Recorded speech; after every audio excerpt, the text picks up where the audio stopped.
Hello everyone, and welcome back to another Fam 2 Cents cooking video and another entry into the HelloFresh series. Today's dish we will be talking about will be brown sugar bourbon pork chops.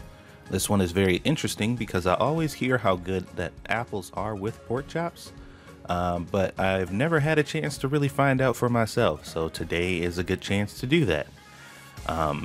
As usual, we're going to start things off with the list of ingredients, so let's get right to that. The ingredients listed for this recipe is Yukon Gold potatoes, green beans, apples, scallions, pork chops, brown sugar, bourbon seasoning, chicken stock concentrate, and sour cream. This time around, they require you to have quite a few items that they don't provide to you. That's olive oil, butter, vegetable oil, sugar, salt, and pepper.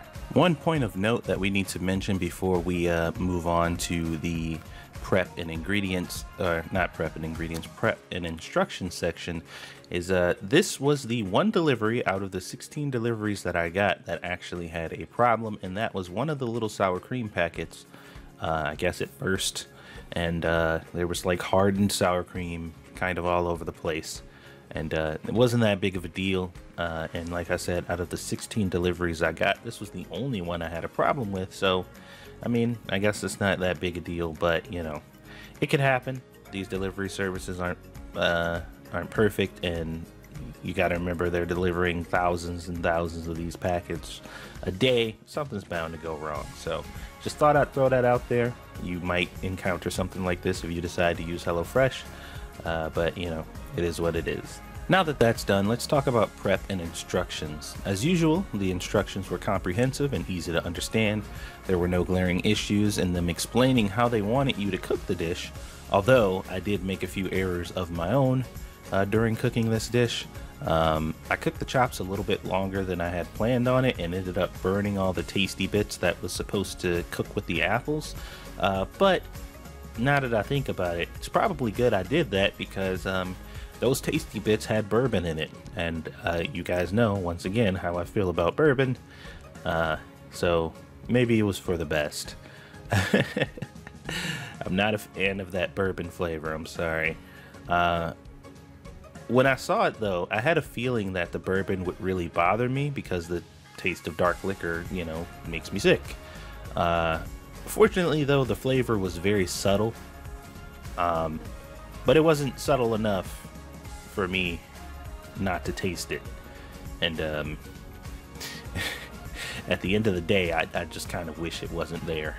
It probably could have been something that might have been overlooked if I would have maybe not overcooked the pork chops a little bit, but I did overcook them like a dork, so can't really do anything about that. I do, however, still think that the apples went well with the pork. It's not something I've really ever done before, and I'm not against the idea, so that's a start. Another small complaint is that the seasoning packet had a lot of flavor of like spices and stuff, but it could have probably used a little more salt. So those kind of pre-made seasoning packets or whatever, they're really nice and convenient, but typically in my experience they always need just a little more salt added to them.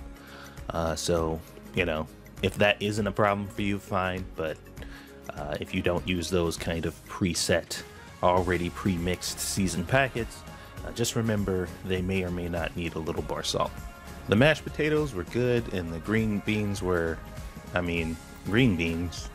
Not much flavor shift like I thought with the roasted broccoli, because I mean, roasted broccoli turns into something completely different when you put it in the oven. Much different than anything I've experienced as far as roasted vegetables are concerned. But I mean, green beans are green beans. There's not really much to say about that. When it comes to the final verdict, I don't think I would choose this dish again. It wasn't horrible, but the bourbon just ain't really my thing. And true enough, I guess I could use or pick this recipe and just not use the bourbon seasoning and just season the pork chops myself, but I feel like that kind of defeats the purpose. I need to judge this dish on exactly what it is, and as far as all the components are concerned, that whole bourbon thing was just a game killer for me. So not a fan. unfortunately, but I do like pork chops, green beans, and mashed potatoes, so, you know, can't really go wrong with that. Just, I think the bourbon, whatever, was a bad call. But that's my personal opinion. If you like bourbon stuff, then you'll probably love this, so give it a shot. And I do believe that's it. I mean, there's not much really to say about this dish. I hope you guys enjoyed the video. More videos will be coming out soon, and I am prepping to obviously do streams and stuff in the near future. I already got one down, so I'd like to do more, so I can bring you guys some more kind of more personalized and in-depth, up-close and personal videos, and also try to help get that monetization up. With that being said, guys, make sure that you're hitting that like button and subscribing if you do truly enjoy the content. It really helps out the channel, and I would greatly appreciate it. Otherwise, thank you guys for watching as usual. Have a wonderful day, and I'll see you guys on the next one.